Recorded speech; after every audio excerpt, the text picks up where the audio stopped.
Hey, welcome back to the Rob Newton Resource Hour. Dr. David Klein of the Stages of Life Institute in Longwood, Florida. Very, very close to us if you know the right roads to go down.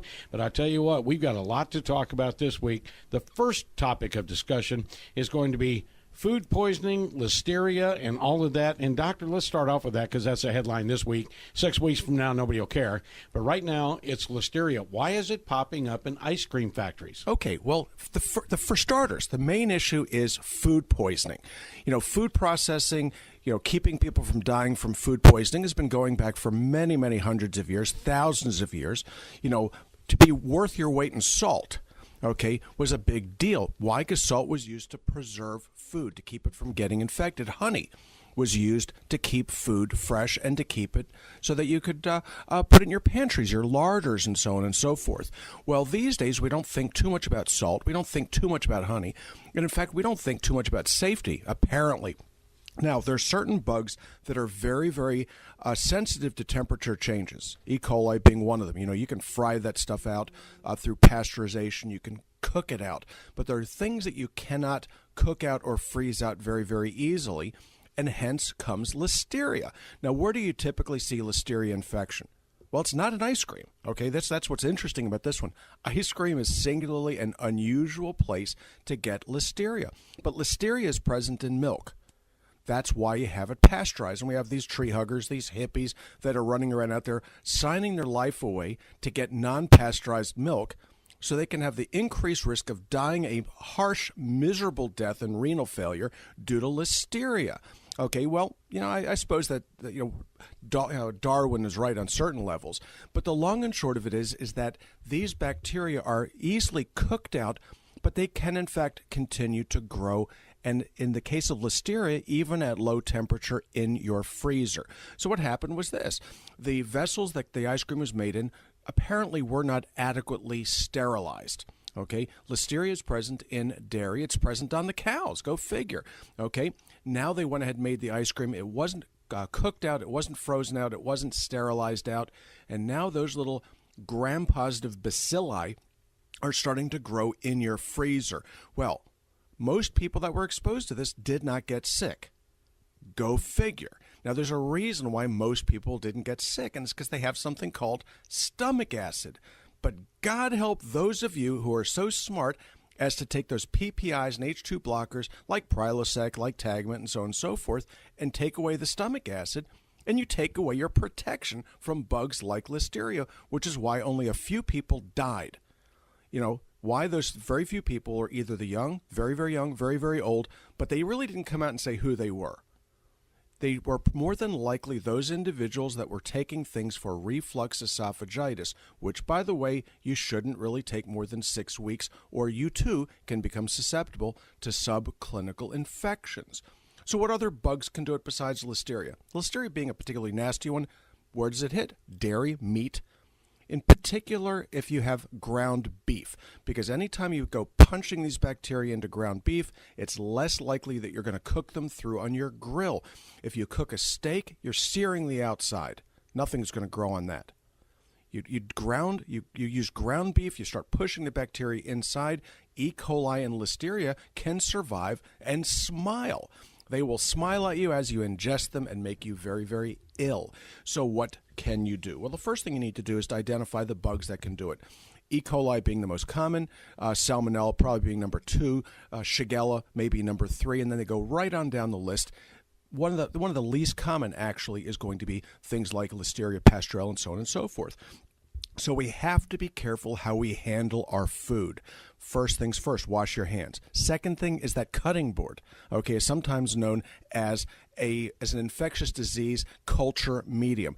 If you go ahead and you cut your chicken on that thing before you grill it, most people aren't smart enough to realize that when they process chickens, they run them through these baths, which is little more than chicken fecal material, into a soup. When I was up in Virginia, we used to have a lot of Purdue plants. It was actually kind of cool to watch these chickens, these birds get processed. You would never want to eat another one. Okay, so what do? You have to wash your hands before and after you clean those birds. You have to sterilize, actually, your cutting board, or throw it in the dishwasher and get a fresh one before you start cutting up the salad or these other sorts of things. The same thing is true with handling eggs. They look clean and white or clean and brown, depending upon what type of egg you like. But the surface is contaminated with E. coli, so you have to wash the eggs themselves, you have to wash your hands, and above all, those cutting boards, which is just one more way of sharing the illness with the rest of your family. So how do we handle this? Cleanliness, okay? Your forks, your knives, your cutting instruments all get exchanged before and after.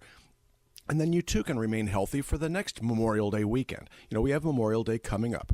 Okay, what have we got? We've got a lot of people that are going to go out and blow themselves up with the grills. Okay, so the fire department can handle those people, the plastic surgeons afterwards. But most of the casualties on Memorial Day are going to be food poisoning. So what else does it? Oh, the old-fashioned mayonnaise. Well, what is it about mayonnaise and mayonnaise-containing foodstuffs that's particularly nasty on Memorial Day? Thanksgiving, rest of the days, but Memorial Day in particular. 4th of July, probably just as bad, if not worse. It's Staphylococcus. Okay, staph, our old friend. Okay, staph is all over the darn place, but when you introduce that to something like mayonnaise, which is basically just egg and oil, it grows like crazy at room temperature. Well, staph is interesting. You can cook it and kill it, but there's something called a staph exotoxin, which is really what makes you ill. So you go ahead and you have your Memorial Day meal. You have your 4th of July meal, if this is rebroadcast for Memorial Day or for 4th of July. And then 12 hours later, all of a sudden you're visiting the white porcelain goddess, okay, because it takes 12 hours before you're vomiting and diarrhea. The experience of both simultaneously is something that you would put in your memoirs. It's something that you would put on your Facebook if they would publish these pictures, because it hits the stomach on the north side and hits the colon on the south side simultaneously. That's a hallmark of staph food poisoning. And that's not even really all that bad. If you survive the diarrhea, you'll do just fine. Shigella, on the other hand, and Salmonella can lead to chronic, persistent infectious disease states, and these are really, really nasty. If you are taking the PPIs, these are things that take away stomach acid, you are particularly susceptible to Salmonella and Shigella. Now, what do I mean by that? Well, if it takes 100,000 Salmonella bugs to get past your stomach acid, 100,000 doesn't sound like a lot to me because I know what the concentrations are. But if you take away the stomach acid, it may need just 10 organisms will get past. It's amazing what we cripple ourselves and how we do it so flippantly in our society. It's now over the counter. So what's the take-home message? Wash first, wash second, wash between, and don't let things sit for any length of time at room temperature. I've seen people that try to do everything you said as far as the cutting board and maybe the plate or whatever, but I've seen those same people, they'll clean off the cutting board, they'll put it in the dishwasher, but then they'll turn around and they'll take the chicken that's been washed in the sink, they'll put it on a plate. They take the plate out, they take the chicken off, put it on the grill. The chicken's done, they'll put it on the same plate. Oh, yeah. Yeah, and then they're going to kill somebody. Well, then as if the dirt were not sufficiently done, they'll use the sponge that they use to clean the counters up. So watch that sponge. Okay, that sponge has got to be cleaned. You can take those sponges and put them in the microwave.